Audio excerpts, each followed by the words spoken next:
Ramazan ibadeti başka ibadetlerge okşumaydı. Namaz günde 5 vakit Allah'ınki huzuruga çıkıp özümüzdeki günde 5 vakit yani Allah'ını unutmagan asasda kılan her işimizni Allah'a dokulat bergendek bu şekilde Cenab-ı Allah bilen hemişe parandışkan şekilde namazımızda mı ibadet devam kılımız.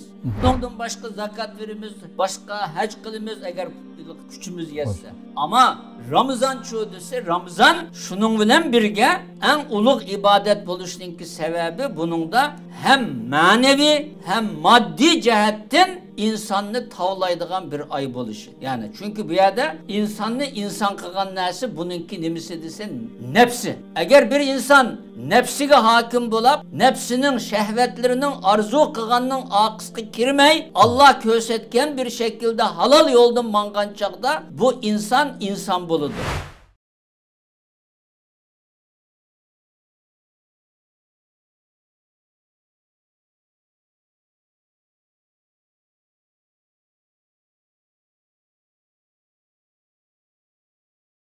Allah'ın emir fermanlarını, ibadetlerini toskan küçük günahlı var. İnsanlığımda kıp koyduğum göz alaytıp koyduğum burunlarını da kıp koyduğum bazı naçar işli vaçar şunun hemmisi günah. Yani muşlunun okşagan narsalarni hem de Allah'a tövbe kılıp ya Rabbim öyle kıpsaptıma deyip tövbe kısmı ama başka insanlığa karşı hatta bulapmı milletke karşı ilip bağan çoğun günahlardan milletin özür dileşine şeytanı boş verip şeytanı öte materep gidip eğer milletke karşı çoğun bir günah işlep kalgan bolsa milletin özür diley dep mesela şu. Bu mu bir aşı? Çünkü şeytan hemişe ya sen degen bunda adam tutsan sen degen ya onda tutsan bunda kısan uzanına hem onda kılan bolmamsı dep her çeşit insanı vesvesegi silip doğru yoldan minişten ayda azdırdı.